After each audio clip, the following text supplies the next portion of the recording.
6 December Babri মসজিদের শিলান্যাসের ডাক দিয়েছেন হুমায়ুন কবির এবং নিজের অবস্থানেই অনড় ভরতপুরের তৃণমূল বিধায়ক। তিনি বলছেন, কাকে পাশে পেলাম কাকে পাশে পেলাম না তা নিয়ে চিন্তিত নই।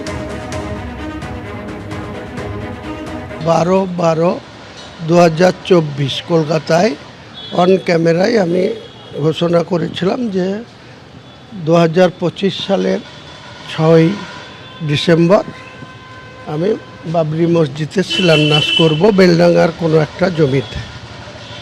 তো আমার সেই স্ট্যান্ড এখনও ক্লিয়ার আছে। কিন্তু এক্ষেত্রে দেখতে পাচ্ছি অনেকেই তো গোটা বিষয় আপনাকে পাশে নেই।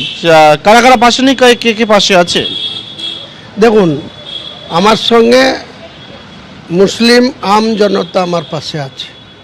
দেখুন, কাকে পাশে পেলাম কাকে পাশে পেলাম না এ নিয়ে আমি কোনো চিন্তিত নই, বিচলিত নই। আমি আমার সিদ্ধান্তে অটুট আছি যে 6 তারিখ আমি বেলডাঙ্গার কোনো জমিতে, যে জমি আমার ট্রাস্টির নামে, সেই ট্রাস্টির জমিতে আমি বাবরি মসজিদের শিলান্যাস ভিত্তি স্থাপন করব। বিদেশি আক্রমণকারী বাবরের রক্ত শুধু হুমায়ুন কবিরের দেহে বইছে না তৃণমূলের আর কোন কোন নেতা নেত্রীর দেহে বইছে, এটা জানার জন্য সারা বাংলার মানুষের আগ্রহ। অতএব তৃণমূল খোলসা করে বলুক। রাজ্যের মুখ্যমন্ত্রী এত বড় বড় কথা সব ইস্যুতে বলছেন, আপনারই পার্টির একজন বিধায়ক তিনি বিদেশি আক্রমণকারী বাবরের নামে মসজিদ তৈরি করার কথা বলছেন, আপনি চুপ কেন? ভোটের আগের ঘোষণার আগেই প্রধানমন্ত্রীর 7টি জনসভা চায় বঙ্গ বিজেপি। এসআইআর এ আপোষ নয়, লড়াই করে জিততে হবে বাংলায়। দিল্লিতে বঙ্গ বিজেপি সাংসদদের সঙ্গে বৈঠকে বার্তা প্রধানমন্ত্রী নরেন্দ্র মোদীর। ডিসেম্বরে রানাঘাটে প্রধানমন্ত্রীকে আনতে চায় বঙ্গ বিজেপি, সূত্র মারফত খবর। রানাঘাটে সভা নিয়ে সম্ভাব্য দিন জানতে চেয়েছেন প্রধানমন্ত্রী। বাংলা নিয়ে নিয়মিত রিভিউ মিটিং করবেন প্রধানমন্ত্রী এবং অমিত শাহ, বিজেপি সূত্রে এমনই খবর।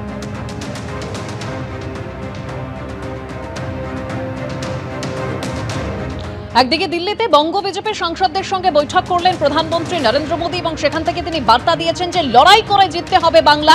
অন্যদিকে বিরোধী দলনেতা শুভেন্দু অধিকারী তিনি দিল্লিতে আজকে কেন্দ্রীয় স্বরাষ্ট্রমন্ত্রী অমিত শাহর সঙ্গে বৈঠক করেন। অমিত শাহর সঙ্গে বৈঠক শুভেন্দু অধিকারীর। দিল্লিতে কেন্দ্রীয় স্বরাষ্ট্রমন্ত্রীর সঙ্গে বৈঠক। পশ্চিমবঙ্গের বিরোধী দলনেতার যে ছবি আপনারা দেখতে পাচ্ছেন, রাজধানীতে এই বৈঠক।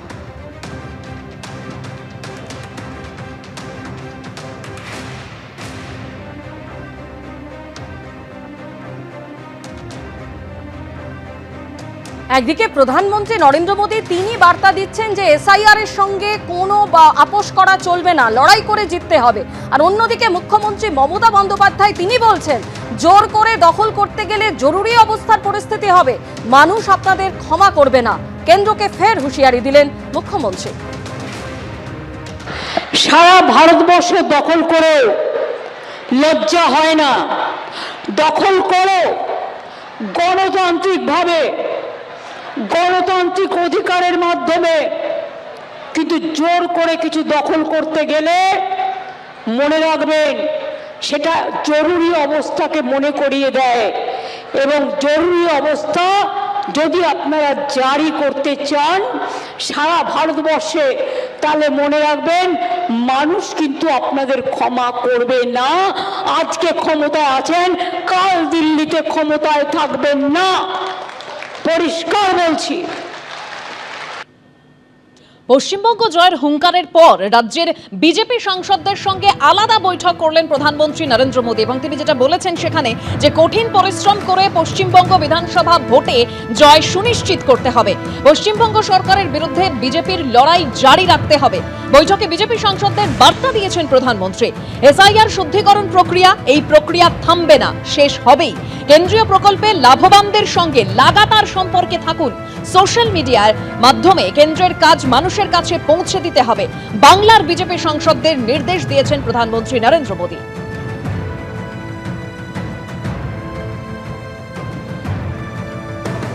একদিকে যখন কেন্দ্রের তরফে এই বার্তা দেওয়া হচ্ছে যে এসআইআর নিয়ে কোনো আপোষ নয়, তখন মুখ্যমন্ত্রী মমতা বন্দ্যোপাধ্যায় তিনি বলছেন এসআইআর নিয়ে ভয় পাবেন না, ফেব্রুয়ারি মাসে ভোট ঘোষণা হবে। চালাকি করে 3 মাস আগে এসআইআর প্রক্রিয়া করেছে, এটা স্বরাষ্ট্রমন্ত্রী অমিত শাহ করেছে, যাতে করে এসআইআর না মানলে ভোট বন্ধ করে দাও, সরকার ফেলে দাও। যতই চালাকি করো, চালাকি করে কোনো মহৎ কাজ হয় না। বিজেপি জুমলা পার্টি, হ্যাংলা পার্টি, অত্যাচারী পার্টি। হ্যাংলার দল বাংলা দখল করতে পারবে না। গাজলের সভা থেকে অমিত শাহকে আক্রমণ মুখ্যমন্ত্রী মমতা বন্দ্যোপাধ্যায়। এসআইআর নিয়ে ভয় পাচ্ছেন না তো?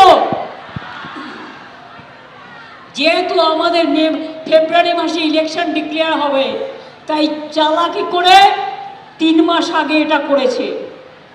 এটা অমিত শাহ করেছে, হোম মিনিস্টার, যাতে আইদার ইলেকশন বন্ধ করে দাও, এসআইআর না মানলে গভর্নমেন্ট ফেলে দাও, আর তা নাহলে এসআইআর করে দাও।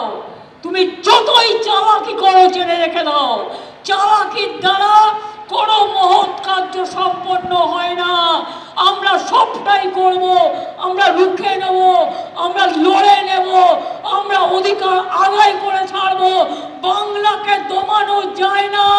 ওরে হ্যাংলার দল, বাংলাকে দমানো যায় না।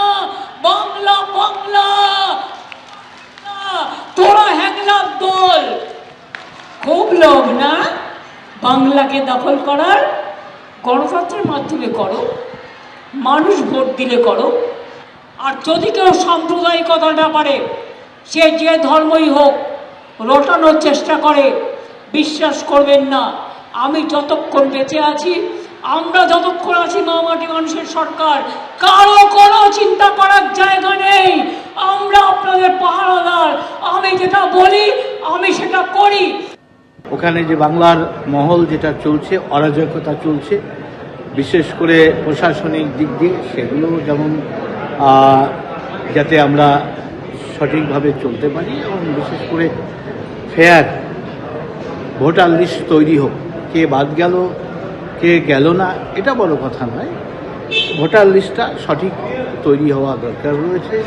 এবং ওখানে যে সাংসদের উপর যে অন্যায় আক্রমণ হয়েছে, তা নিয়েও জনমত তৈরির জন্য আমাদের সচেষ্ট থাকা।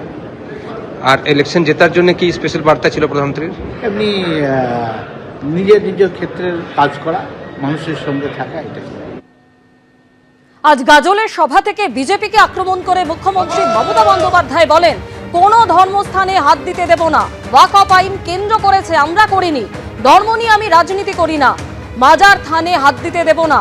বিজেপির কাছে হিন্দুত্ব শিখব না, বললেন মুখ্যমন্ত্রী মমতা বন্দ্যোপাধ্যায়।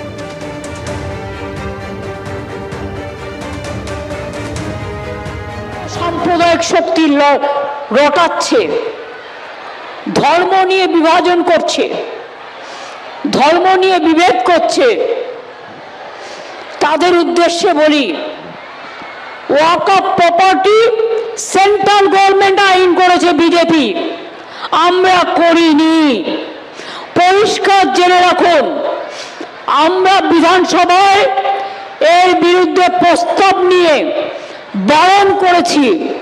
আমরা সুপ্রিম কোর্টে কেস করেছি, রাজ্য সরকার, কেসও চলছে। তাছাড়াও আমরা যতদিন আছি, আমি এসব জায়গায় কাউকে হাত দিতে দেব না। আপনারা বিশ্বাস রাখবেন, আমি মাজার থানে হাত দিতে দেব না, জয়ের থানায় হাত দিতে দেব না, মাঝি থানায় হাত দিতে দেব না। হিন্দু হোক, মুসলমান হোক, শিখ হোক, খ্রিস্টান হোক, ধর্মীয় স্থানেও হাত দিতে দেব না। আমি ধর্ম নিয়ে রাজনীতি করি না, আমি সব ধর্মকে ভালোবাসি। সর্বধর্ম সমন্বয় আমাদের সবাইকে মানুষ হিসেবে ভালোবাসতে শেখায়। এবিপি আনন্দ, এগিয়ে থাকে, এগিয়ে রাখে।